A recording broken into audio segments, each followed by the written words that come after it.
And you're on. So here we are at the New South Wales East Coast Championships in the 1 metres at Grahamstown Dam. Just waiting for a bit of breeze to arrive. So we thought we'd fill in some time with a little interview for a couple of guys that were involved in the Sydney to Hobart, some 1 metre sailors. So we've got Maguire, sailing master on Caro, and Greg Torpy, sailing master on the 100-footer Wild Thing. So we're just going to ask both guys just to have a chat about their Sydney to Hobart, how they went, a few experiences, and also maybe why they sail 1 metres and why they're enjoying it and why they're here with the 1 metre thing. So Gordon, a little chat about your Caro experience. Yeah, the Sydney Hobart race this year was actually it was a pretty brutal race. We spent on the 52s, we spent the last 220 miles upwind, and in terms of the race result, the horse had bolted. The larger boats for us had already actually finished in Hobart, and we were still beating upwind to get there. It rained a lot. It poured.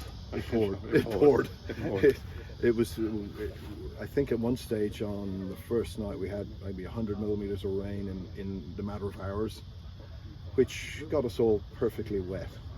It set the stage for just a brutal 3 days of sailing. Pretty wet inside the boats. Yeah, we had an issue with the waterproofing around the mast collar, which also let a lot of water inside the boat. So yeah, the trip was a little disappointing. However, having said that, you know, we finished overall, I think we were 6th on handicap. So we're in the top 10. You know, I guess expectations were high. The boat was from overseas, and the owner was looking to be on the podium. It's a long way to bring a boat from Europe, and it just didn't quite happen for him. As you know, we play a sport that involves the weather. Look, we're sitting here right now and there's absolutely no wind. You know, we're pretty much at its mercy, and the results of the last Hobart were very much driven by the weather. So what have you got planned for Caro in the future? Are you involved in the boat going forward? Yes, going forward, the boat's actually going to remain here in Australia for this year and compete again in the next Sydney to Hobart. He's very keen. It's good for the, I guess, good for the sailing around Australia for a competitive boat to be in. I think it's pretty cool. People bring their boats all the way from the Northern Hemisphere to race us. It's yeah, it's good. Thanks for that, Greg. The obviously the Wild Thing had a bit of a major refit from Stefan. Yeah, we had a bit of a growth spurt. Warro's quite renowned for having 100-footers, and the last few years we've had an 80-foot boat, and he wanted a 100-footer again. So a lot to people's disbelief, he went in the shed and cut it and made it a 100-footer. And he did a great job. He worked on it himself, and you know, we're not wealthy, we're not a professional crew. So we got the boat. Our first sail was from Brisbane down to Sydney. That was the test sail. New sails, new rig, new hull. It wasn't a hard sail, it was reaching. And then we had to do work on the boat. The boys worked on the boat just to get ready for the Hobart. So the first time we put the boat on the breeze was going out the heads. That's about the time we realised we needed a bigger headsail. We did, but we had no money. But yeah, as Gordo said, she was the first afternoon wasn't too bad. We passed Scallywag off JB, and then we sailed into this void, and it was like going into Star Trek. It just rained, lightning, rain. It was really hard to drive because you couldn't see because the amount of rain. And then the other hundreds just got away from us, and they left us, and then we got the breeze. People thought because we had such a short rig, but there was pressure. And then the 70s around, and off we went. And the 50s and all the other boats were left behind. When we got to Hobart, like we only had about 4 or 5 hours in about 30. Again, first time the boat's been on the breeze, so we're just looking for little line cracks, but nothing happened. Yeah, I think we finished, and the next boat, I think we were 5th or 6th, and the next boat was 19 hours behind us, and that was No Limit, which is a pretty good boat. And then Whisper, another 70-footer, 62-footer, sorry. And then the TPs were like another day behind that. It was just a long, like Hobart was a pretty quiet place for the first 19 hours after it. We had a lot of room at the customs house to ourselves in the dock.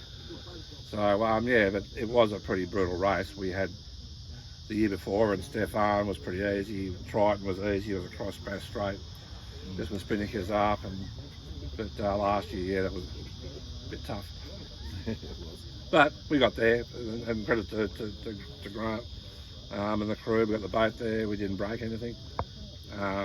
We went out and did the King of the Derwent a few days later, and I go back to Hobart on Friday. We're going to do the Bruny Island race against Alive. My son's on Alive, so just got to beat them. And then Wild Thing comes back up, and we'll do the Gladstone race, which is pretty good too because it ties in with the 1 metres. Because the Worlds for the 1 metres are up there next year in October. And then the boat will do Hamilton Island, all the racing, and then we'll take it back to Hobart next year, have another crack. Cool. So just, I guess everybody would like to know with the 100 footers, what sort of speed are you getting out of the hundreds? On the breeze, we sit around 12, 13 knots, wicked up. The biggest thing with a 100 footer, you've got to slow it down so you don't break it, because it's going so quick. And that's what we're trying to work out in the 4 hours before Tasman Island, just where the happy spot was with a new boat configuration, because she was 20 foot longer than Stefan. Reaching, she'll sit on 28, 29, 30 knots quite easily. She sails quite well. And with the boat being extended, the Stefan used to be a bit nosy, used to go down. If we go downhill, she'd put the nose down, but with the extra length, actually made the boat actually sail quite well. So apart from a bit smaller rig, which we're not bothered by that, yeah, it's good fun to sail. It's quick, you know. So back to you, Gordon. So obviously you've done quite a few different campaigns and been successful. What drives you to the 1 metre class? And Gordon designs and builds his own boat, by the way. Yes, not sure that's a good thing or not. I enjoy the build part of it as much as the racing. I think what I most of all like about it is you can turn up, race the weekend. Yesterday's a classic example. We had a range of conditions. We had 10, 12 races yesterday.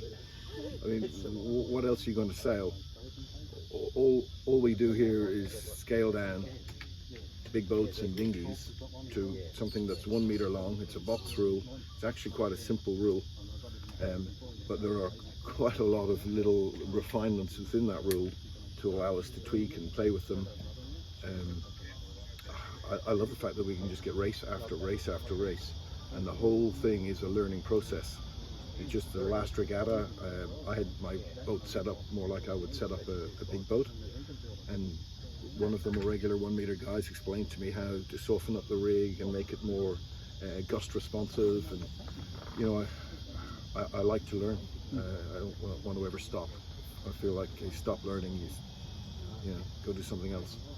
And this is a wonderful, inexpensive way of getting out and doing exactly what I do professionally, but on a much smaller scale, and it just allows me to hone my craft. Yeah. That's good. Greg, so you've won the Etchell Worlds, been to the Olympics, etc. Same thing, what sort of drives you to the 1 metre class? And obviously you've been in it for a while. Yeah, I've been in since 99. I started at Hamilton Island Race Week. My son Josh, he wanted a 1 metre, so I said we sailed one up there. They had like testing, and I said, you come up with half the money, mate, and I'll buy it for you. So when he was about 6, he walked in with a $2 coin. So that was my excuse to buy a toy. But it was took at that boat. But as we went through it, Josh used to come. I used to go sailing with Josh on the 1 metre. He learned a few things. He ended up working for North Sails, and he was a professional sailor.